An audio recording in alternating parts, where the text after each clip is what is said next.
किसी ने बड़े कमाल की बात कही है कि आपके कर्म ही आपकी पहचान है, वरना इस दुनिया में हजारों इंसान हैं। हेलो गाइस, आप सभी का स्वागत है आपके अपने चैनल तन्मय जोन पर।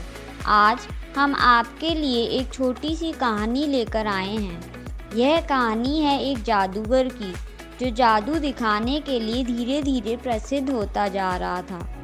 राज दरबार में यह बात पहुंची। राजा ने उसे जादू दिखाने के लिए बुलाया। जादूगर को लगा जिंदगी में सबसे बड़ी कमाई करने का अवसर आ चुका है।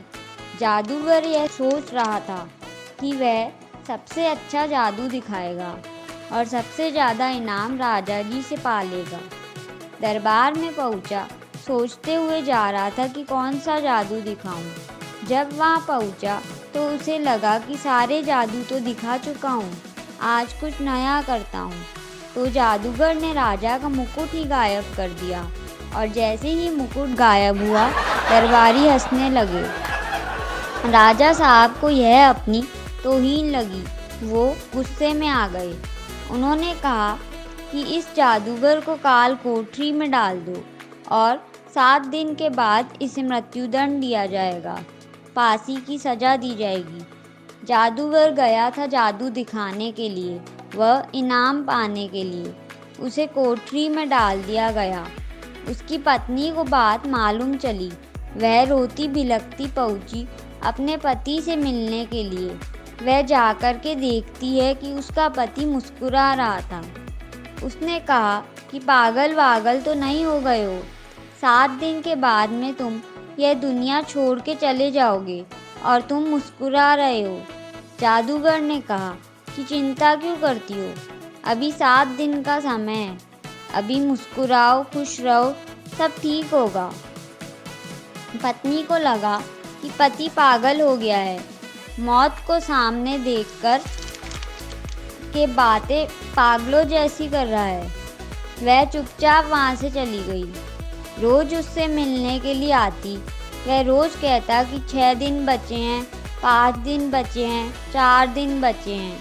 फाइनली फांसी का दिन आ गया। राजा घोड़े पर सवार होकर के उस जादूगर के पास पहुंचा आखिरी बार मिलने के लिए।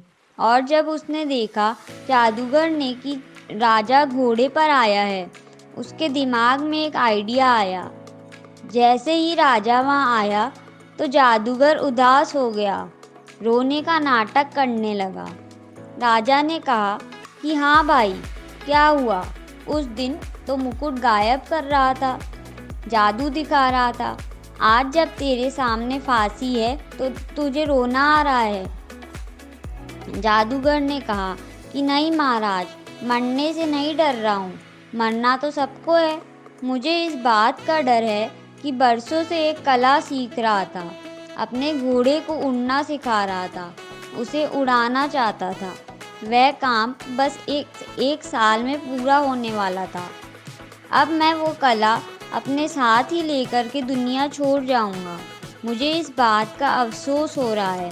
राजा के मन में आया कि उड़ने वाला घोड़ा ही जादूगर तैयार कर रहा है। मान लो वह घोड़ा मेरे पास आ गया तो मैं बड़े से बड़ा युद्ध आसानी से जीत जाऊंगा।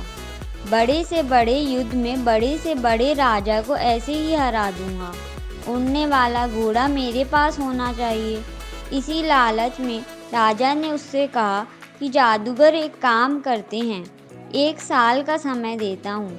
1 साल बाद अगर तुमने वो घोड़ा मुझे दे दिया तो बात ठीक है, लेकिन अगर नहीं दिया तो तुम्हें फांसी की सज़ा दे दी जाएगी।